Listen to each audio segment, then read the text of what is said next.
Vous avez un nouveau message envoyé du passé.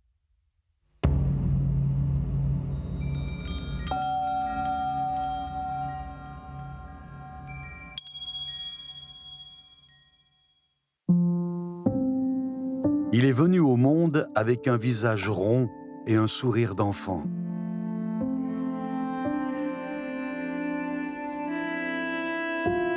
Il a des pommettes et un nez relevé, rappelant les formes des montagnes et des collines. Ses yeux et ses sourcils sont sculptés comme des ravins et des rivières.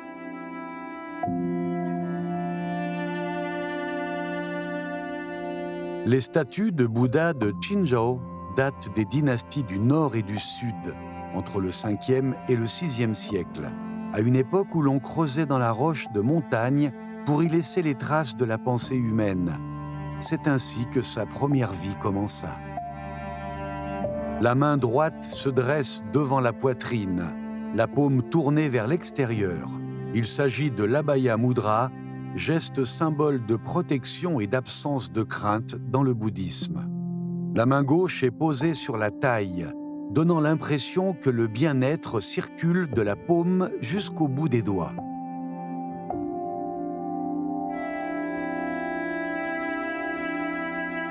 Le chapelet, fait de perles de corail, d'agates et d'autres pierres précieuses, reflète l'aspiration de l'humanité au bonheur ultime. Un monde où il n'y a ni guerre, ni pauvreté. En voici l'incarnation parfaite.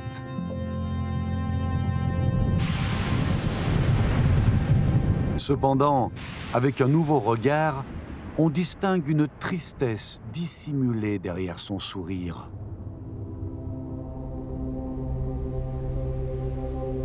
Selon les archéologues, ces statues de Bouddha semblent avoir été ravagées par le feu à plusieurs reprises. Leurs corps ont ainsi été gravement endommagés pendant les 500 ans allant de la dynastie Wei du Nord jusqu'à la dynastie Song du Nord, avant d'être enterrés par les moines du temple de Liongxing.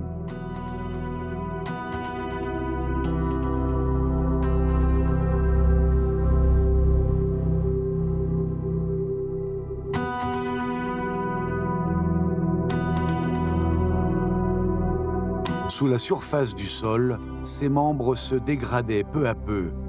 Il attendait le moment où il reverrait la lumière du jour. En regardant de plus près, on constate des traces de restauration sur chacune des statues de Bouddha présentes dans cette pièce. Les hommes, en y consacrant leur vie éphémère, tentent de prolonger celle de ces œuvres. Tous ceux qui ont témoigné de leur longue existence pourront renaître aussi dans nos esprits.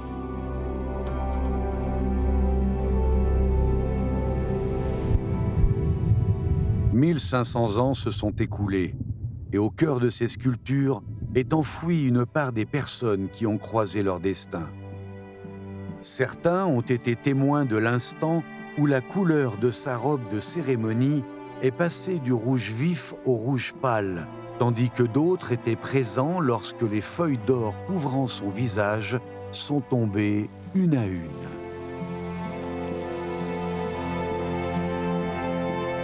Mais vous pourriez vous demander pourquoi toutes ces pièces ne sont pas simplement assemblées pour lui redonner son apparence originelle. Eh bien, c'est parce qu'à travers ces innombrables cicatrices, nous y découvrons de précieux détails historiques, l'un après l'autre. Ces fragments sont marqués par les empreintes des hommes qui ont traversé la misère en allant de l'avant.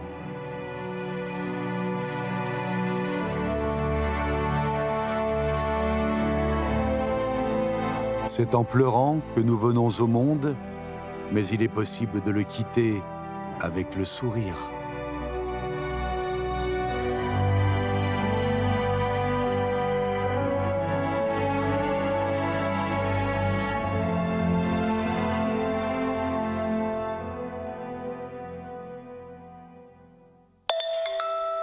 De nouveaux messages du passé attendent d'être lus